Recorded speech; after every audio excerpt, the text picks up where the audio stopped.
નમસ્કાર. આજે આપણે એક્ટિવ વોઇસ પેસિવ વોઇસમાં સિમ્પલ પ્રેઝન્ટ ટેન્સના વાક્યની પ્રેક્ટિસ કરીશું. લાસ્ટ વિડિયોમાં આપણે એક્ટિવ વોઇસ પેસિવ વોઇસના વાક્યની ઓળખ આપણે જોઈ હતી. ત્યાર પછી એક્ટિવ વોઇસમાંથી પેસિવ વોઇસમાં રૂપાંતર કરવા માટેના 4 નિયમો જોયા હતા. એ રૂલ્સ ફરી હું રિપીટ કરું છું. એક્ટિવ વોઇસમાંથી પેસિવ વોઇસમાં રૂપાંતર કરતી વખતે 4 મુદ્દાઓ ધ્યાનમાં રાખવામાં આવે છે. એક, સૌપ્રથમ વાક્યનો કાળ નક્કી કરો. સેકન્ડ, ત્યારબાદ કર્મ શોધી તેને વાક્યની શરૂઆતમાં મૂકો. ત્રીજો પોઈન્ટ, જે તે કાળનું ટુ બી નું રૂપ તેમજ ઉત્કૃદંત મૂકો. ચોથો મુદ્દો, કર્તાની કર્મ વિભક્તિમાં રૂપાંતરિત કરી તેની આગળ બાય પ્રિપોઝિશન ઉમેરી ઉત્કૃદંતના રૂપ પછી અથવા વાક્યના અંતે મૂકો. ત્યાર પછી આપણે એ પણ મુદ્દો જોયો હતો કે આપેલું વાક્ય એક્ટિવ વોઇસનું છે અથવા પેસિવ વોઇસનું છે એ આપણને કેવી રીતે ખ્યાલ આવે. તો એ મુદ્દો આપણે રિપીટ કરીએ. ખાસ ધ્યાન આપશું. જો વાક્યમાં ટુ બી ના રૂપ એટલે કે am, is, are, was, were, be, being, been તેમજ ઉત્કૃદંત આપેલું હોય તો તેવું વાક્ય પેસિવ વોઇસનું કહેવામાં આવે છે, નહીંતર એક્ટિવ વોઇસનું. તો ચાલો આજે આપણે સિમ્પલ પ્રેઝન્ટ ટેન્સ ના એક્ટિવ વોઇસના વાક્યનું પેસિવ વોઇસમાં રૂપાંતર કરવા માટેની પ્રેક્ટિસ કરીએ. I watch a serial every day. આ વાક્યમાં is, are, was, were, be, being, being જેવા ટુ બી ના રૂપ અને ભૂતકૃદંત નથી એટલા માટે આ વાક્ય પેસિવ નથી. તો આ વાક્ય એક્ટિવ વોઇસનું છે. હવે એક્ટિવ વોઇસમાંથી પેસિવ વોઇસમાં રૂપાંતર કરવા માટેના આપણી પાસે 4 નિયમો છે. એમાં પ્રથમ નિયમ છે સૌપ્રથમ વાક્યમાં કાળ નક્કી કરો. હવે કાળ નક્કી કરવા માટે આપણે ક્રિયાપદને ઓળખવું જોઈએ. કારણ કે ક્રિયાપદમાં કરવામાં આવતા ફેરફાર એટલે કાળ. જો આપણે કાળની વ્યાખ્યા કેવી હોય તો ક્રિયાપદમાં કરવામાં આવતા ફેરફાર એટલે કાળ. તો આ વાક્યમાં અહીંયા આપણી પાસે ક્રિયાપદ છે વોચ. વોચ એ ક્રિયાપદનું મૂળ રૂપ છે એટલા માટે એ સાદા વર્તમાનકાળનું રૂપ છે. અગાઉ આપણે નિયમ જોયો હતો કે જો વાક્યમાં ક્રિયાપદનું મૂળ રૂપ, ક્રિયાપદનું એસ વાળું રૂપ, ક્રિયાપદનું યસ વાળું રૂપ કે ડુ અથવા ડઝ આપેલ હોય તો એવા વાક્યને સાદા વર્તમાનકાળના એક્ટિવ વાક્ય કહેવાય. અહીંયા વોચ મૂળ રૂપ છે એટલા માટે વિધાન એક્ટિવ વાક્ય છે. અહીંયા લર્ન્સમાં એસ લાગે છે, સાદા વર્તમાનકાળનું વિધાન એક્ટિવ વાક્ય છે. આ વાક્યમાં ડુ પ્લસ મૂળ રૂપ આપેલું છે એટલે સાદા વર્તમાનકાળનું નકાર એક્ટિવ વાક્ય છે. અહીંયા ડુ અને રાઈટ આપેલ છે એટલે આ સાદા વર્તમાનકાળનું પ્રશ્નાર્થ એક્ટિવ વાક્ય છે. તો હવે આ વાક્યને આપણે પેસિવમાં રૂપાંતર કરીએ તો અહીં વોચ આપેલ છે એટલે સાદો વર્તમાનકાળ. ત્યાર પછી કર્મ શોધો. સામાન્ય રીતે વાક્યને વોટ અથવા હોમ પ્રશ્ન પૂછવાથી કર્મ મળે. વોટ પ્રશ્ન પૂછવાથી આપણે મુખ્ય કર્મ મળે અને હોમ પ્રશ્ન પૂછવાથી ગૌણ કર્મ મળે. પણ ઘણા બધા વિદ્યાર્થીઓ આ રીતે પ્રશ્નોત્તરી ન કરી શકતા હોય તો સામાન્ય રીતે એવું પણ નક્કી કરી શકે કે વિધાન વાક્યમાં ત્રીજા સ્થાન ઉપર કર્મ આપેલું હોય એ આપણે જોઈ શકીએ. અથવા તો વિધાન વાક્યમાં તમે એકુ, બગુ અને તગુ ત્રીજા સ્થાન ઉપર જો એ કર્મ કહી શકાય. એટલે આ વાક્યમાં કર્મ એ સિરિયલ છે. પણ અહીંયા આપણે જોવાનું કે કર્મમાં કયા શબ્દ અને કેટલા શબ્દ આવે. ઘણી વખત કર્મની આગળ વિશેષણ હોય. કર્મ એ પ્રશ્ન રૂપમાં પણ હોય. તો આ વાક્યમાં આપણી પાસે કર્મ શું છે એ સિરિયલ. તો આપણો ત્રીજો મુદ્દો એ હતો કર્મ શોધી તેને વાક્યની શરૂઆતમાં લખવું. તો અહીંયા કર્મ એ સિરિયલ છે એટલે આપણે એ સિરિયલ લખશું. ખાસ અગત્યનું કે વાક્યનો પ્રથમ જે અક્ષર છે, પ્રથમ ડિજિટ એ હંમેશા કેપિટલ કરવાનો. એટલા માટે અહીંયા એ કેપિટલ આવશે, એ સિરિયલ. ત્યાર પછી જે તે કાળનું ટુ બી નું રૂપ મૂકો. અહીંયા આપણે સિમ્પલ પ્રેઝન્ટ ટેન્સ ના જ વાક્ય છે એટલે એની સાથ ત્રણ ટુ બી ના રૂપમાંથી કોઈ પણ એક ટુ બી નો રૂપનો ઉપયોગ કરવામાં આવશે. જો ત્રીજો પુરુષ એકવચન હોય તો ઇઝ આવે એટલે કે ત્રીજા પુરુષ એકવચનમાં he she it અથવા કોઈ પણ વ્યક્તિ વસ્તુ કે ગમે તેવું એકવચન નામનો સમાવેશ થઈ શકે. અને બહુવચન નામ આપેલું હોય એટલે કે બહુવચન કર્મ હોય તો એની સાથે આર આવે. અને પ્રથમ પુરુષ એકવચનમાં આઈ સર્વનામ સાથે જ માત્ર એમ વપરાય છે. અહીંયા સિરિયલ છે એટલા માટે એની સાથે ઇઝ આવશે. ઓકે, ત્યાર પછી ક્રિયાપદનું ઉત્કૃદન કરો. અહીંયા વાક્યમાં આપણી પાસે ક્રિયાપદ વોચ છે તો વોચ નું ઉત્કૃદન શું થાય? વોચ્ડ. ત્યાર પછી કર્તાને કર્મ વિભક્તિમાં રૂપાંતરિત કરી તેમની આગળ બાય પ્રિપોઝિશન લગાડી ઉત્કૃદનના રૂપ પછી મૂકો. તો અહીંયા આપણે કર્તા વિભક્તિનું સર્વનામ શું છે? આઈ. આઈ નું કર્મ વિભક્તિ શું થાય? મી. તો મી ની આગળ શું લગાડવાનું? By preposition.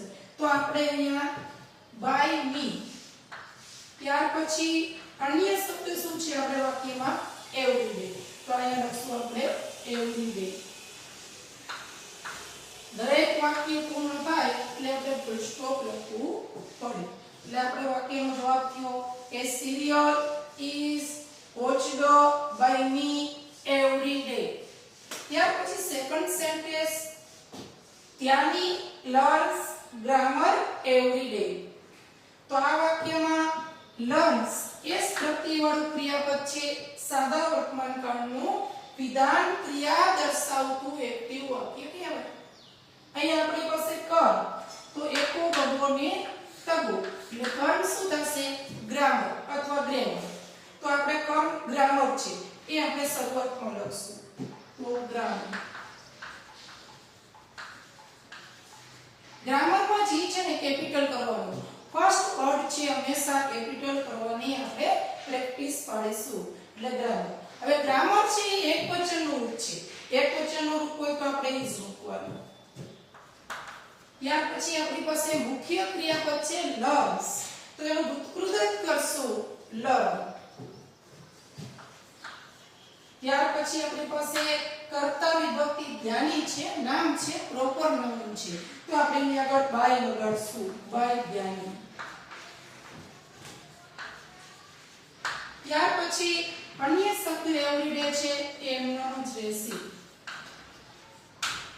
કદાચ કેટલાક વિદ્યાર્થીઓ બાય ધ્યાની એવરીડે પછી લખે તો પણ ચાલે. કારણ કે પેસિવ વોઇસમાં કર્તા વિભક્તિ નું મહત્વ હોતું નથી. પેસિવ વોઇસમાં કર્તા નિષ્ક્રિય હોય છે. કદાચ તમે આમ લખો તો પણ ચાલે.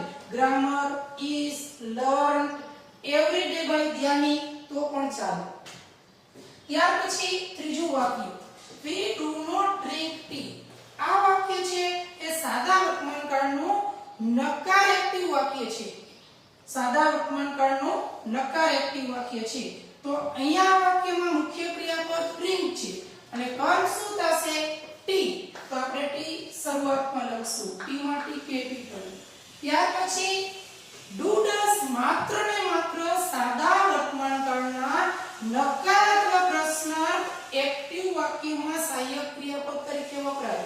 અને do છે એની જગ્યાએ આપણે to be નું રૂપ મૂકશું પેસિવ કરવા માટે. તો પણ કોને ધ્યાનમાં લઈને? કર્મ. તો કર્મ શું છે? ટી. તો ટી એકવચન છે એટલે is. not no no. અહીંયા આપણી પાસે મુખ્ય ક્રિયાપદ શું છે? drink. તો drink નું ઉત્કૃદન drunk. ત્યાર પછી કર્તા શું છે આપણી પાસે? તો કે we. તો we નું કર્મ વિભક્તિ શું થાય? us. us ની આગળ આપણે by preposition લગાડશું એટલે by us. એટલે tea is not drunk by us. ચા અમારા દ્વારા પીવાતી નથી. ત્યાર પછી ચોથું વાક્ય do you write English daily. તો આ વાક્ય સાદા વર્તમાન કાળનું પ્રશ્નાર્થ એક્ટિવ વાક્ય છે. શા માટે? તો અહીંયા do તેમજ મૂળરૂપ આપેલું છે એટલા માટે. જેનું આપણે ગુજરાતી કરી શકીએ કે તમે દરરોજ અંગ્રેજી લખો છો.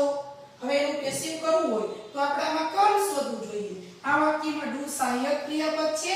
સાદા વર્તમાન વર્તમાનકાળનું પ્રશ્નાર્થ વાક્ય બનાવવા માટે યુ કર્તા છે, રાઈટ મુખ્ય ક્રિયાપદ છે અને કર્મ શું બનશે? English.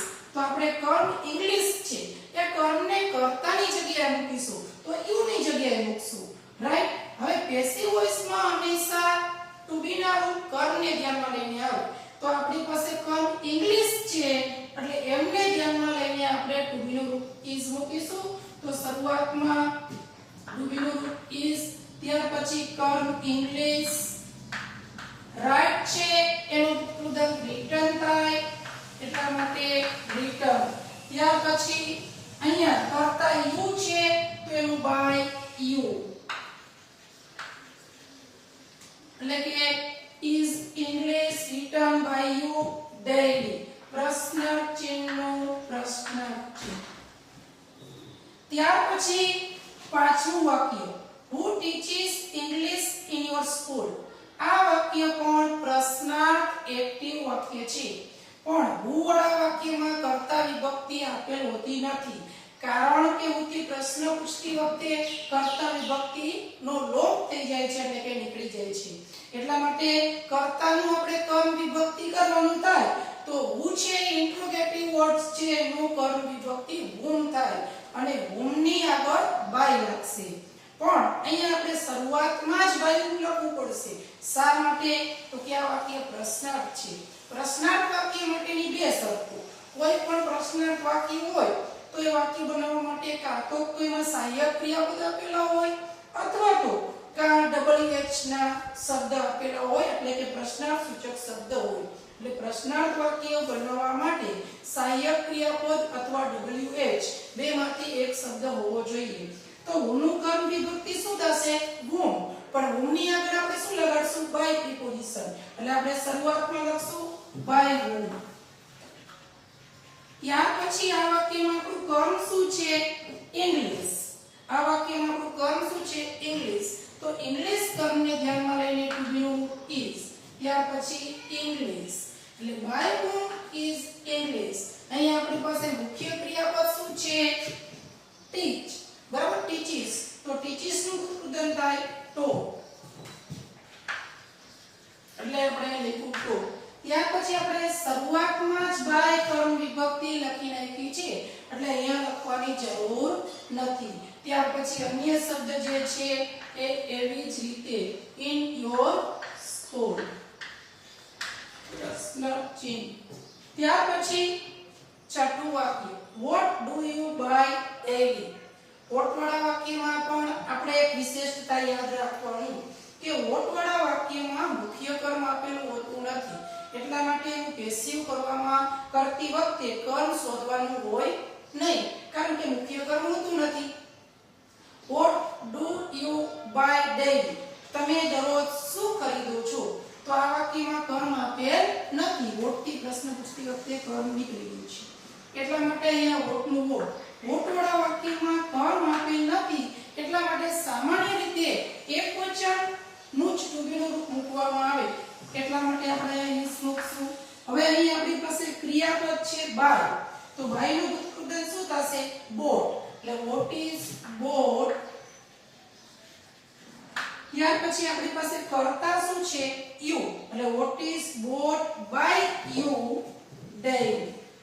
what is bought by you daily. ત્યાર પછી સાતમું વાક્ય, where does Ved play cricket? Ved cricket ક્યારે રમે છે? તો આ વાક્ય WH ક્વેશ્ચન વાળું છે. અહીંયા તમે જો તો when નો when, સહાયક ક્રિયાપદ શું છે? does. તો એમની જગ્યાએ ટુ બી નું આવશે, પણ કોને ધ્યાનમાં લઈને? ક્રિકેટ કર્મ. ક્રિકેટ એ એકવચન નામ છે એટલા માટે ટુ બી નું રૂપ is. ત્યાર પછી કર્મ શું છે? ક્રિકેટ. પ્લે જે ક્રિયાપદ છે એનું ઉદાહરણ શું થાય? પ્લે. કર્તા જે વેદ છે એનું શું થશે? by વેદ. ત્યાર પછી ક્વેશ્ચન માર્ક. ત્યાર પછી આઠમું વાક્ય, why do you eat fruits? તમે શા માટે ફ્રૂટ્સ ખાઓ છો? તો આ વાક્ય why વાળું WH નું ક્વેશ્ચન છે. અહીંયા આપણી પાસે કર્મ શું છે? ફ્રૂટ્સ. તો આ વાક્યનો પ્રશ્નાર્થ કરતી વખતે why નો why આ વાક્યમાં આપણે fruits કર્મ બહુવચન છે એટલે to be નું આ આવશે ત્યાર પછી કર્મ fruits ત્યાર પછી eats છે નું ઉત્પાદન શું થાય eaten અને કર્તા આપણી પાસે શું છે you તો you નું શું થાય by you એટલે why are fruits eaten by you ત્યાર પછી how many books does he use every year હવે આપણે એક મુદ્દો પોઈન્ટ ધ્યાનમાં રાખીશું how many how much અને ભૂસવાળા વાક્યમાં સામાન્ય રીતે નામ એના પછી આપેલું હોય છે એટલે કે કર્મ એના પછી આપેલું હોય છે તો આ વાક્યમાં આપણે પેસિવ કરતી વખતે how many books એ કર્મ છે તો આપણે કર્મ શોધવાનું રહેશે નહીં તો આ books કર્મ છે એકવચન છે કે બહુવચન તો કે બહુવચન એક્ટિવ વોઇસમાં હંમેશા ક્રિયાપદ કર્તાને ધ્યાનમાં લઈને આવે અને પેસિવ વોઇસમાં હંમેશા ટુ બી ના રૂપ એ કર્મને ધ્યાનમાં લઈને આવે એટલા માટે how many books બહુવચન છે એટલે does ની જગ્યાએ જે ટુ બી રૂપ આવશે એ આ આવશે તો એનો જવાબ આપણે આ રીતે લખી શકીએ how many books are ત્યાર પછી આપણી પાસે મુખ્ય ક્રિયાપદ છે use તો use નું ઉદાહરણ શું થાય used અને ત્યાર પછી કર્તા છે he તો he no by him how many books are used by him ત્યાર પછી how much milk does he sell every in our society how much પછી ન ગણી શકાય એવું એટલે કે અનકાઉન્ટેબલ નામ આવે અને how many પછી કાઉન્ટેબલ નામ આવે અહીંયા મિલ્ક છે એની સાથે એકવચનનું ટુ બી નું રૂપ આવશે એટલે how much milk is sold છે એનું ઉત્પાદન sold થશે how much milk sold ત્યાર પછી કર્તા શું છે he તો by him in our society